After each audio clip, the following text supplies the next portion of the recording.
अपने आप को सबसे कम समझना।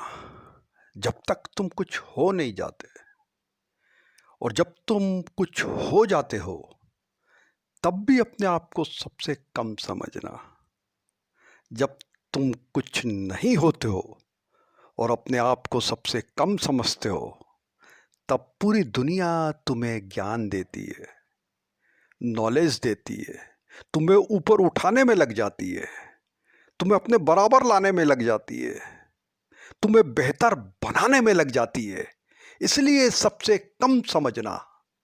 यदि अपने आप को सबसे बेहतर समझोगे तो तुम्हारे साथ हाथ बढ़ाने कोई नहीं आएगा, तुम्हारी मदद करने कोई नहीं आएगा, तुम्हें ऊपर उठाने, तुम्हारे अपलिफ्टमेंट के लिए कोई नहीं आएगा। क्योंकि तुम तो सशक्त हो, मजबूत हो, सब जानते हो, सर्वज्ञाता हो। लेकिन जब तुम कुछ हो जाते हो तब भी अपने आप को सबसे नीचे समझना। क्योंकि तब दुनिया जानती है कि तुम कुछ हो गए हो तो तुमसे कुछ लेने आती है, तुम्हें देने नहीं आती। और तुम्हें देने का सुख मिलता है, लोग तुम्हें मानते हैं। तुम्हें अपने आप को मानने की जरूरत नहीं कि तुम सबसे बेहतर हो।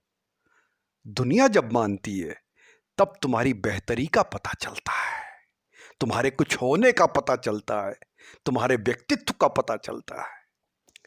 यह फर्क अपने आप पैदा हो जाता है, इसे बताने की जरूरत नहीं पड़ती, मानने की जरूरत नहीं पड़ती कि दुनिया से सबसे अच्छा, सबसे बेहतर अपने आप को मानूं।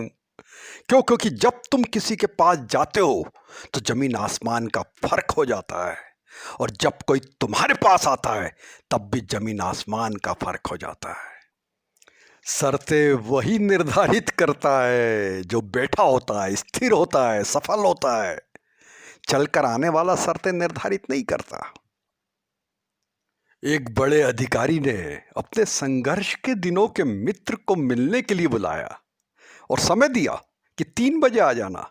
वो बेचारा ठीक 3 बजे उसके ऑफिस में पहुंच गया। उस अधिकारी ने अपने सेक्रेटरी को कहा कि एक पर्चा लगा दे वेटिंग रूम में और उस पर लिख दे कि यहाँ व्यर्थ फालतू बैठना मना है, और खुद अपने चेम्बर में बैठ गया और कंप्यूटर पे गेम खेलने लगा। जब उसका संघर्ष का साथी उससे मिलने आया तो उसको वेटिंग रूम में बैठा दिया। उसके ठीक चेहरे के सामने वो पर्चा लगा हुआ था कि यहाँ फालतू और व्यर्थ बैठना मना है। और 1 घंटे तक उसने वहां बैठाल के रखा। जब तक वो बैठा रहा वो लाइनें उसके सिर पर हथौड़े की तरह मार करती रही, और सब्र का जब बांध टूट गया तो वो उठकर जाने लगा। तो सेक्रेटरी ने कहा, अरे 1 मिनट, शायद साहब भूल गए, मैं पूछ लेता हूँ। और अंदर गया और साहब को बोला तो साहब ने कहा, नहीं नहीं नहीं, भेज दीजिए भेज दीजिए। उस दिन उसको समझ में आ गया कि दुनिया का सबसे ऊंचा, सबसे सफल आदमी यदि कोई है तो उसका ये मित्र है। लेकिन इसके साथ ही एक दूसरी चीज भी उस मित्र के मन में आई, वो ये कि उसकी गरिमा, सम्मान और प्रतिष्ठा उसके मन में एकदम निचले स्तर पे पहुंच गई।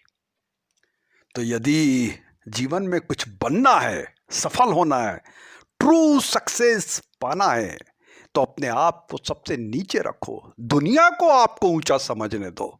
यही आपकी असली सफलता है। अपने आप को समझने से कुछ नहीं होगा। अरबों खरबों लोग ऐसा समझ सकते हैं, समझने से कोई किसी को कहाँ रोक सकता है।